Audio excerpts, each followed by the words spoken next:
Júnior Mosco revela, traz como convidado o escritor Fernando Lisboa, filho de João Batista Lisboa e de Tamires Genisela Lisboa.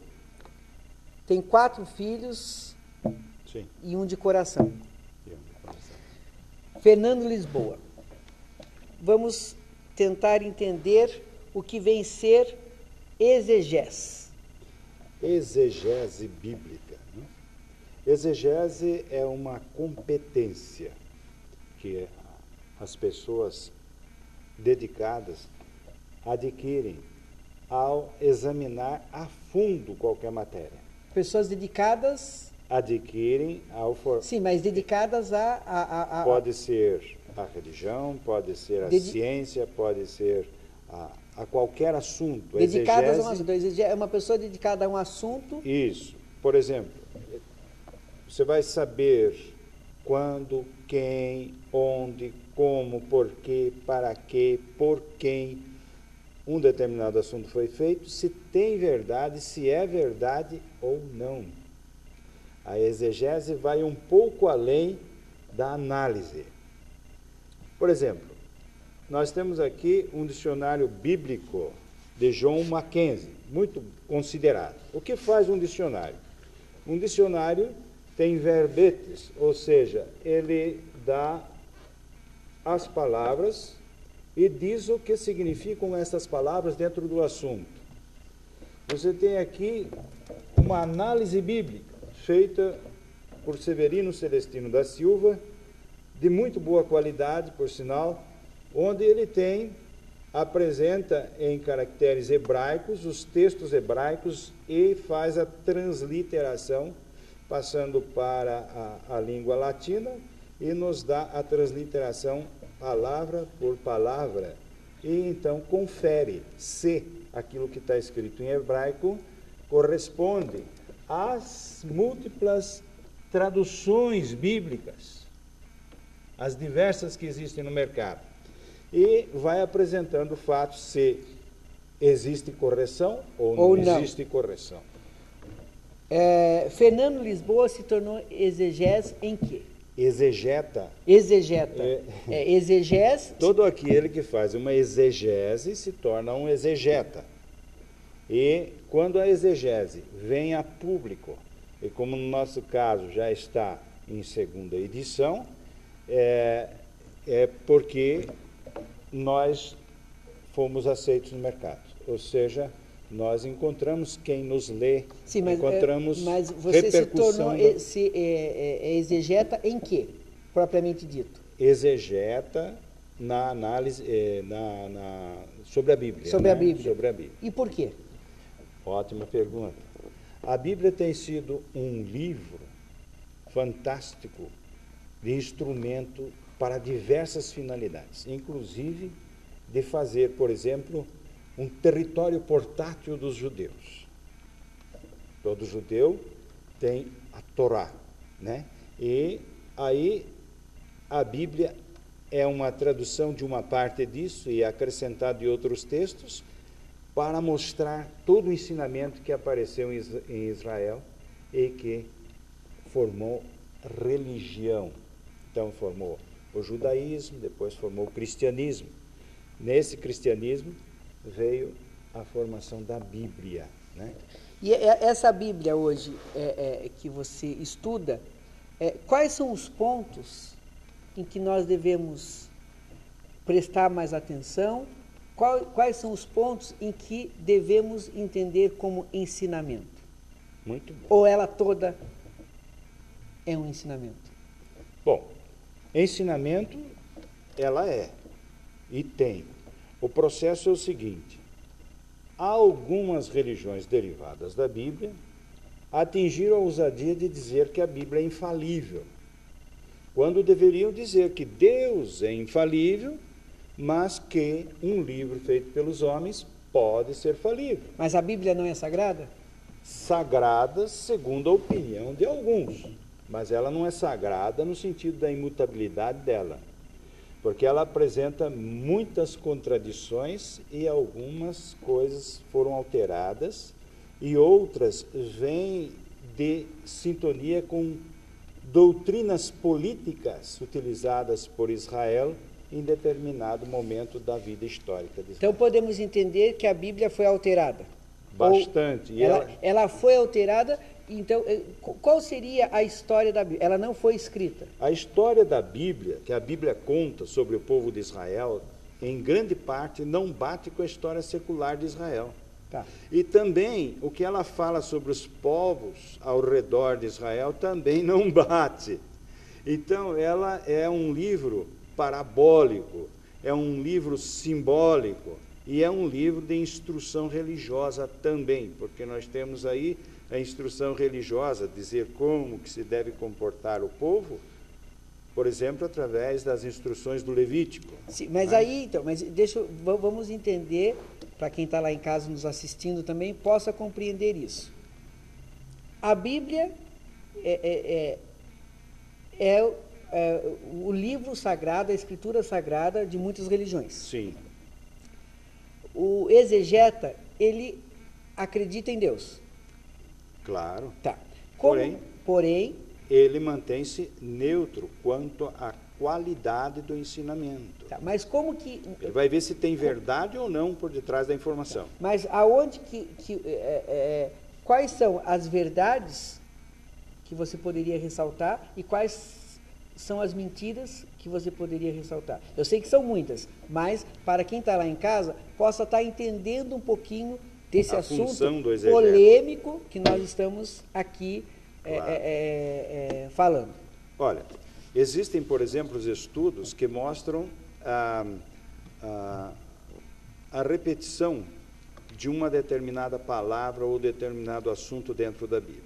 Isso chama-se concordância. Então, este concorda com aquele concorda com aquele. Mas se a informação do primeiro foi errada e os outros concordaram, o último também está errado. Então, o exegeta, ele vai verificar as informações. Vamos dizer o seguinte: você, desde criança, deve ter ouvido falar que eles teriam atravessado o Mar Vermelho, não é? Certo, certo. Porém, Abrão esteve lá antes. Será que o burrico de Abrão, quando ele entrou no Egito, teve que atravessar por dentro do Mar Vermelho? Mas aí... E como é que ele precisou para sair? Mas aí, só para entender uma coisa, a Bíblia não é algo, ela não usa de figuras de linguagem, ela não é... Usa. Então, será que isso não é para que nós tenhamos um entendimento? Quando ela foi escrita... Então, mas veja bem, não existia o Mar Vermelho. Não existia. Sim, mas ele não abriu, é isso? Exato. Tá, mas não havia necessidade. Não havia necessidade. Mas isso não é para que a gente tenha um entendimento apenas? Bom, você pode usar isso como uma linguagem figurada, metafórica, mas você não pode dizer que foi um fato histórico.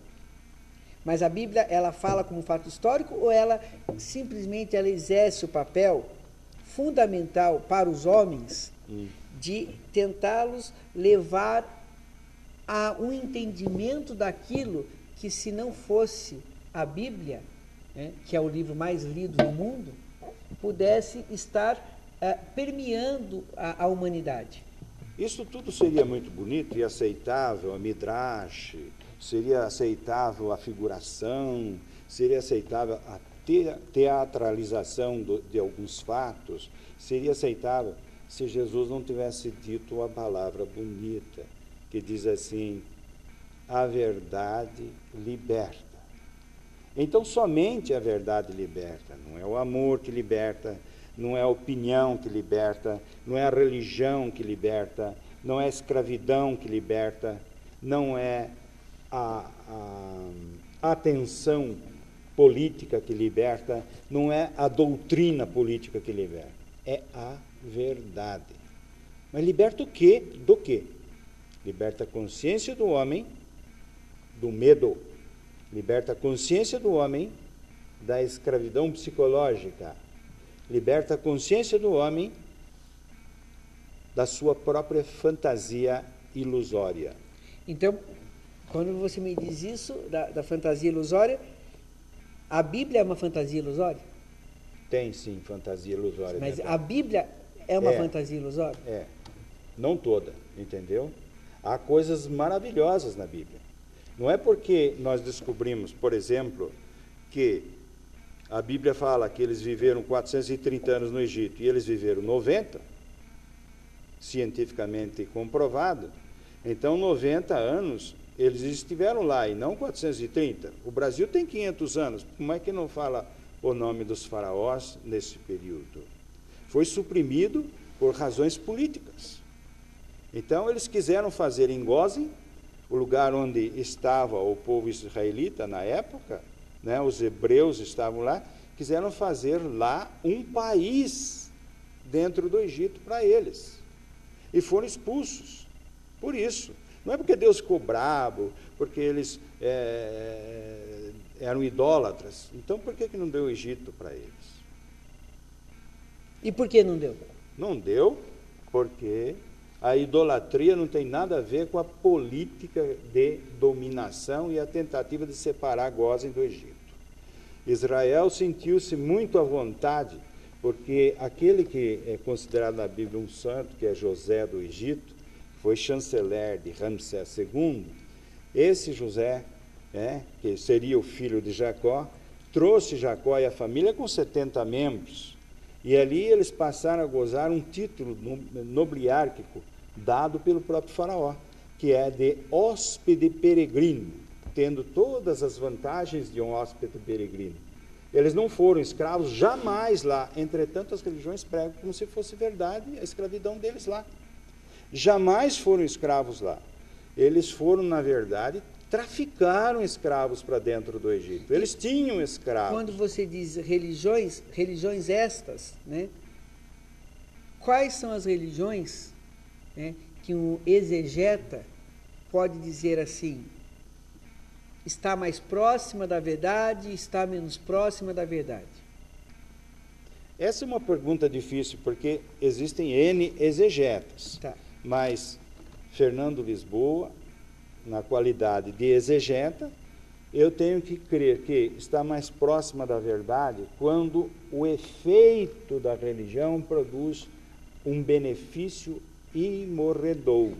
Daí sim. Mas aí então eu vou ter que contestar uma coisa. Pois não. Se tem um efeito... Pessoa por pessoa, veja sim, bem. mas a Bíblia não causa esse efeito? Quando você fala não. Que a Bíblia não causa... Não é a Bíblia que causa. Não, mas uma pessoa que crê, que lê, e aquilo faz um bem... Aí sim. Nesse sentido, mas, sim. Então, mas por isso mesmo que não é aconselhável, porque aqui existem centenas de enganos, que você amasse tudo e jogue no lixo. Não. É preciso separar o joio do trigo. A própria Bíblia nos diz... nas palavras de Jesus, que tinha um semeador que semeou o campo, veio o inimigo e semeou o joio. Sim, mas entendeu? Que é isso? A mentira semeada junto com a verdade. Mas entendeu o que eu quis...